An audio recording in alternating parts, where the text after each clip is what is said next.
নমস্কার সবাইকে, the Bengali compass চ্যানেলে আপনাদের সবাইকে আবারও স্বাগত জানাই। ফতেপুর সিক্রির ভিডিওটা আগের দিন যেখানে আমি শেষ করেছিলাম, আজকে সেখান থেকেই শুরু করছি। দেখতে থাকুন পুরো ভিডিওটা। এখন সামনে যে জায়গাটি দেখছেন এটার নাম হলো চার চাবান।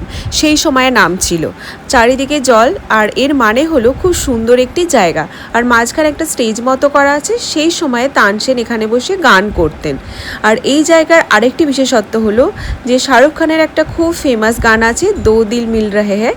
তো প্রদেশ মুভির ওই গানটা এখানেই শ্যুট করা হয়েছিল। আর দেখুন এইখানে একটা মহল আছে ছোটো মতো, এটাতে গরমকালে সম্রাট আকবর থাকতেন। আর সামনের যে মহলটা আছে এইখানে তিনি শীতকালের সময় থাকতেন। আর তার সাথে সামনে একটা বড় ডাইনিং হল আছে যেখানে তিনি খাওয়া দাওয়া করতেন। আর ওই মহলের থেকেই উনি তানসেনের গানও শুনতেন। এখন যে মহলটি দেখছেন এটি হলো সম্রাট আকবরের প্রথম বেগম রুকাইয়া বেগমের জন্য বানানো হয়েছিল। সেই সময় তিনি তার্কি থেকে এসেছিলেন।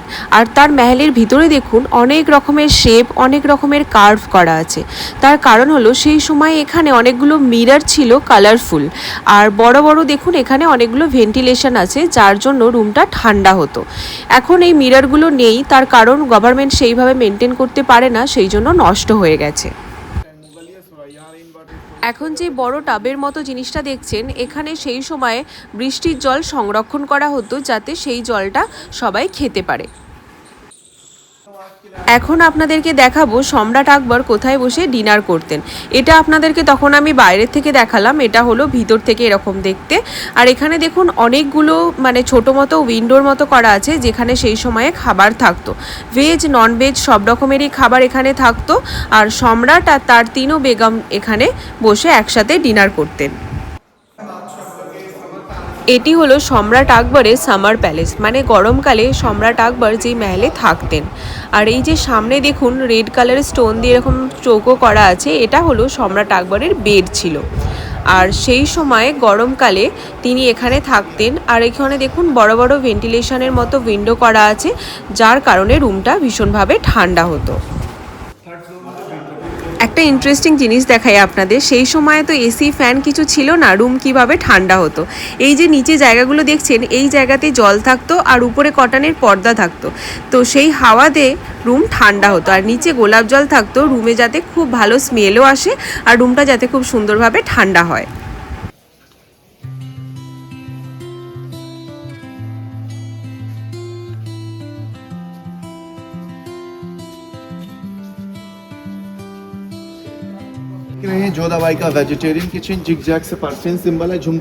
এটি হলো সম্রাট আকবরের বেগম যোধাবাইয়ের জন্য বানানো কিচেন।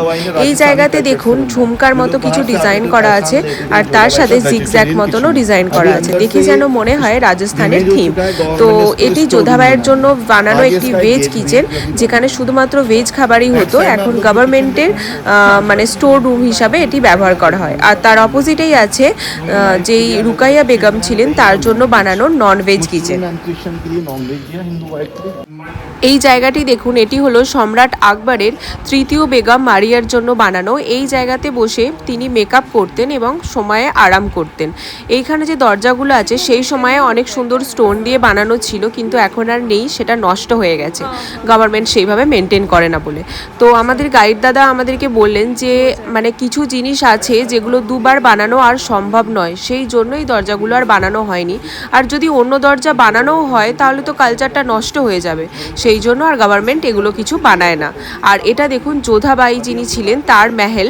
তো এটা দেখুন এখানে সামার আর উইন্টারের সময় তিনি থাকতেন, আর খুব সুন্দর ভেন্টিলেশনের ব্যবস্থা আছে। আমরা যাব ওখানে একটু পরেই। এই জায়গাটি হলো সম্রাট আকবরের সবথেকে পছন্দের বেগম যোধাবাইয়ের জন্য বানানো হাভেলি, সেই সময়ে মহল। আর এই যে দুটো সামনে জায়গা আছে দেখুন, এই জায়গাতে তিনি বসে সেই সময়ে হাওয়া খেতেন, যোধাবাই হাওয়া খেতেন। আর এই জায়গাতে কোনো পুরুষ প্রবেশ করতে পারতেন না। এই জায়গার নাম ছিলেন হারাম, যেখানে শুধুমাত্র মহিলারাই থাকতেন। শুধুমাত্র সম্রাট আকবরের প্রবেশ ছিল, আর কোনো পুরুষ এখানে আসতে পারতেন না। এটা ছিল যোধাবাইয়ের জন্য বানানো সম্রাট আকবরের মহল। চলুন তাহলে এবারে মহলের ভিতরে প্রবেশ করি। এটা ছিল মহলের ভিতরটা, খুব সুন্দর, অনেকটা খোলা জায়গা আর চারিদিকে অনেকগুলো ছোট ছোট মহলের মতো আছে।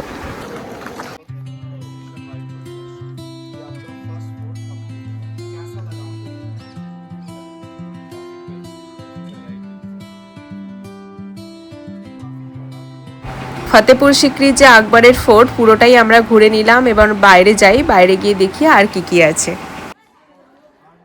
আমরা এখন একদম ফতেপুর সিক্রির ফোর্টের বাইরে চলে এসেছি। এখনো কিছু জিনিস আছে, যেটা হলো সামনে যেই একটা বড় দরওয়াজা আছে, গেট আছে, সেটাকে বলা হয় শাহী দরওয়াজা। সম্রাট আকবর সেই সময় বানিয়েছিলেন। আর তার পিছনে যে উঁচু উঁচু মতো টম মতো বানানো আছে, এই গেটটা হলো বুলন্দ দরওয়াজা। হয়তো আপনারা ইতিহাসে অনেকেই পড়েছেন। সম্রাট আকবর সেই সময় বানিয়েছিলেন। আর এশিয়ার সব থেকে উঁচু আর ওয়ার্ল্ডের মধ্যে সব থেকে চওড়া দরওয়াজা হলো এটা। সম্রাট আকবর সেই সময়ে গুজরাটে রানীর সাথে লড়াই করেছিলেন 3 বার।